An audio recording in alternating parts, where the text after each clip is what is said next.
আসসালামু আলাইকুম গাইস, আমরা তো গেছিলাম কালিন্ডিয়ানে। ওইখানে যে আমরা একটা গরু দেখছি, সেই ভিডিওটা তোমরা দেখে আসো। লেটস গো গাইস, আমরা এখন নানুদের বাসায় একজনের গরু দেখতে গেতেছি। তোমার কেমন লাগতেছে? ভালো এই অবস্থা দেখো সো লেটস গো, আমরা একজনের গরু দেখতে গেছি। হাতে যাই শুনলে না তুমি মুস্তাকিম বলো, ভিতরে আসো, এই গরুটার বিবরণ দরকার। আমি মুস্তাকিম করব তরকারি সরো।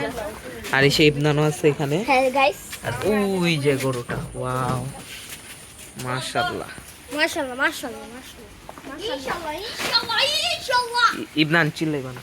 ইনশাআল্লাহ গাইস এখানে একটা হাসা গরু, অনেক সুন্দর মাশাআল্লাহ। মুস্তাকিম বলো, এটা এটা কত টাকা?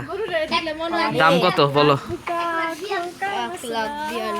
1,42,000। কোন হাট থেকে? অজরতপুর হাট থেকে 1,42,000। অনেক সুন্দর একটা মাশাআল্লাহ একটা গরু, বাট গরুটা অনেক পাগলা। দেখছি, দেখছেন গুতা মারতে। দাঁড় করা না গাইস। এখানে অনেক সুন্দর একটা সেটআপ দিয়ে রাখছে ওরা। রিয়াস অনেক এক্সাইটেড। তোমাদের গরু কবে আসতেছে? ইনশাল্লাহ ইনশাল্লাহ। অনেক সুন্দর। এটা দাঁড়ায় গেছে গা, এখানে বালু দিছে। আমাদেরও এবার এরকম একটা সেটআপ করার ইচ্ছা আছে। আর কিছু বলবে এই গরুর বিষয়ে?